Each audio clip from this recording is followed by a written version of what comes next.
علی بھی اگلا سوال ہے، دانتوں کو سیدھا کرنے کے لیے بریسز لگانا درست ہے کیا؟ بریسز لگانے کے اوپر کسی کا اختلاف نہیں ہے، بننا بھی نہیں چاہیے۔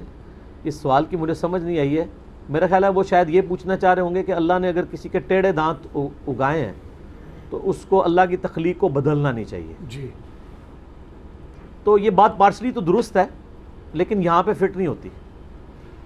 سورہ نساء کی آیت نمبر 119 ہے، وَلَآمُرَنَّهُمْ فَلَيُغَيِّرُنَّ خَلْقَ اللَّهِ۔ شیطان نے کہا تھا اے اللہ میں تیری مخلوق کو ابھاروں گا کہ تیری تخلیق کو وہ بدل دیں گے۔ جی اور اس کے بعد آتا ہے کہ وہ جانوروں کے کان چیریں گے، یعنی یہ وہ تخلیق کو بدل رہے ہیں۔ اسلام میں تخلیق کو بدلنا حرام ہے، اسی وجہ سے داڑھی مڑانا بھی حرام ہے۔ اسی لیے میں کہتا ہوں کہ آپ چھوٹی چھوٹی داڑھی بھی رکھ لیں، شاید افریدی صاحب والی، عامر لیاقت والی نہیں، تو آپ اس حرام سے باہر نکل جائیں گے۔ مٹھی رکھیں تو افضل ہے، کم از کم اتنی داڑھی رکھیں کہ جس سے آپ عورتوں کی مشابہت سے بچ جائیں۔ یہ ایک مرد کو چاہیے کہ وہ اتنی داڑھی رکھ لیں۔ بخاری مسلم میں حدیث ہے، ان مردوں پہ لعنت جو عورتوں کی مشابہت کریں، ان عورتوں پہ لعنت جو مردوں کی مشابہت کریں۔ اس کے تحت یہ سارے کے سارے معاملات آتے ہیں۔ تخلیق بدلنا یہ اس معاملے میں نہیں آئے گا۔ کئی چیزیں جو تخلیق بدلنے کا ہمیں حکم ہے، وہاں تخلیق بدلنا فطرت ہے۔ جیسے بخاری مسلم میں حدیث ہے 5 چیزیں فطرت سے ہیں، زیر ناف بال، بغلوں کے بال کاٹنا، مونچھیں پس کرنا اور ختنے کروانا۔ اور مسلم شریف میں 10 چیزیں فطرت میں ہیں، اس میں مسواک کرنا بھی آتا ہے، کلی کرنا بھی آتا ہے، داڑھی بڑھانا بھی آتا ہے۔ اب دیکھیں جو ختنہ کرا رہا ہے وہ اللہ کی بنائی ہوئی نیچر بدل رہا ہے، لیکن وہاں پہ نیچر بدلنا فطرت ہے۔ آپ کو یہ نہیں کہہ سکتا کہ اللہ نے بغیر ختنے کے پیدا کیا تو بغیر ختنے کے رکھا جائے، نہیں۔ وہاں پہ ختنے کرنا نیچر کو بدلنا ہی نیچر ہے، کیونکہ اللہ کا حکم ہے۔ مونچھوں کو پس کرنا نیچر ہے، اللہ کا حکم ہے۔ زیر ناف بال، ناخنوں کو کاٹنا اور بغلوں کے بال ختم کرنا یہ فطرت ہے۔ حالانکہ فطرت میں تو اگی ہوئی تھی، ان کو ریموو کرنا فطرت ہے۔ صحیح مسلم میں حدیث ہے 40 دن نبی علیہ السلام نے مقرر کیے ہیں غیر ضروری بالوں کے لیے اور ناخنوں کے لیے، یعنی لمٹ ہے۔ ہر ہفتے کریں تو بہت اچھی بات ہے، جمعے والے دن کر لیں۔ یہ بریسز جو لگانا ہے یہ فطرت کو بدلنا اس لیے نہیں ہے کہ فطرت میں جو دانت ہیں وہ تو سیدھے اگتے ہیں، تو یہ ایک بیماری ہے جس کی وجہ سے دانت ٹیڑھے ہیں۔ تو بیماری میں علاج کرنا بالکل ٹھیک ہے۔ اگر کسی شخص کی کوئی ہڈی ٹیڑھی ہے تو اب وہ ہڈی کو اگر آپریشن سے سیدھا کروا سکتا ہے تو ضرور کروائے۔ کئی لوگ ہیں جن کے بچے پیدا ہوتے ہیں، ان کے تالو جڑے ہوئے ہوتے ہیں تو آپریشن کروا کے وہ ٹھیک کرواتے ہیں۔ تو اس طرح کے جو میڈیکل علاج میں چیزیں میں نیچر بدل رہی ہے، وہ نیچر بدل نہیں رہے، اس کو اوریجنل نیچر پہ لے کے آ رہے ہیں۔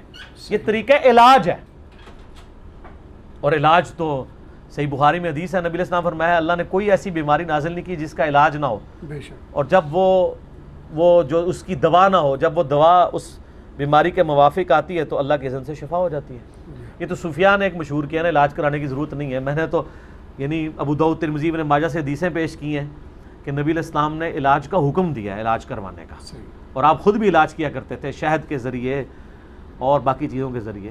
ایون داغ کروانا یہ اسلام میں پسندیدہ نہیں ہے۔ صحیح مسلم میں حدیث ہے ایک صحابی کا خون نہیں رک رہا تھا تو آپ نے اس کو بھیجا کہ جا کے داغ لگواؤ، یعنی وہ گرم کر کے وہ تیر کا اگلا حصہ یعنی یہ لوہے کا حصہ لگایا جاتا تھا تو وہ خون رک جاتا تھا۔ تو علاج تو ہر صورت کروانا چاہیے۔ بریسز لگوا کر جو دانت لگوائے جاتے ہیں بالکل ٹھیک ہے، دانت ٹوٹ جائے لگوائیں، کیپنگ کروائیں، فلنگ کروائیں، اس نعمت کی قدر کریں، مسواک کریں، برش کریں۔ اور حتیٰ کہ ابو داؤد ترمذی میں حدیث ہے کہ ایک صحابی کی ناک کٹ گئی تھی جنگ کے اندر، یہ کسی نے کاٹ دی تھی، ڈیٹیلز نہیں ملتی، تو نبی علیہ السلام نے انہیں حکم دیا کہ تم چاندی کی ناک لگوا لو۔ انہوں نے پوچھا تو ظاہر ناک کے بغیر تو انسان بدصورت لگتا ہے، تو انہوں نے چاندی کی ناک کٹوا کے نا یعنی اس ناک کی یہاں پہ فٹ کروا لی، تو پھر اس میں بدبو پڑ گئی کیونکہ چاندی جو ہے وہ بہرحال چاندی ہے۔ پھر نبی علیہ السلام نے انہیں حکم دیا کہ تم سونے کی ناک لگواؤ۔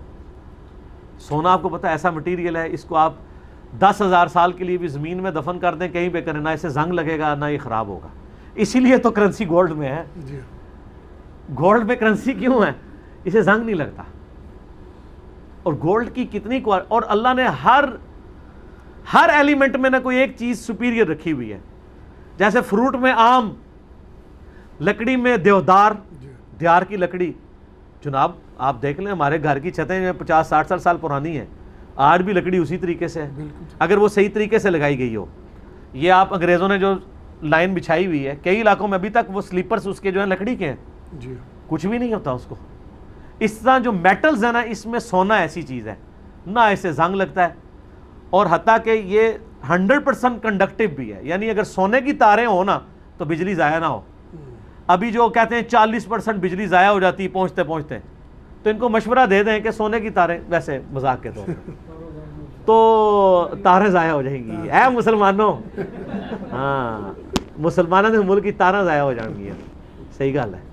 تو وہ کنڈکٹیو ہے، یہ اس طرح اس کو زنگ بھی نہیں لگتا، تو بریسز لگوانا بھی جائز ہے۔ سونے کا دانت بھی لگوا سکتے ہیں، کیونکہ نبی اسلام نے سونے کی لیکن سونے کے دانت میں یہ خطرہ ہے، جب ایسا بندہ مرتا ہے نا تو یہ خطرہ ہوتا ہے کہ اس کی لاش نہ کوئی نکالے، یہ بھی ہو جاتا ہے۔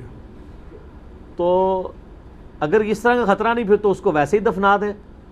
ویسے پریفریبل یہی ہے کہ اگر کسی کا سونے کا دانت ہے تو کسی ماہر بندے کو بلوا کر وہ دانت نکلوائیں، کیونکہ وہ زندوں کی ضرورت ہے۔ اس طرح سونے کو ضائع کرنے کی اجازت نہیں ہے کہ آپ پھینک دیں، ظاہر قیمتی چیز ہے نا،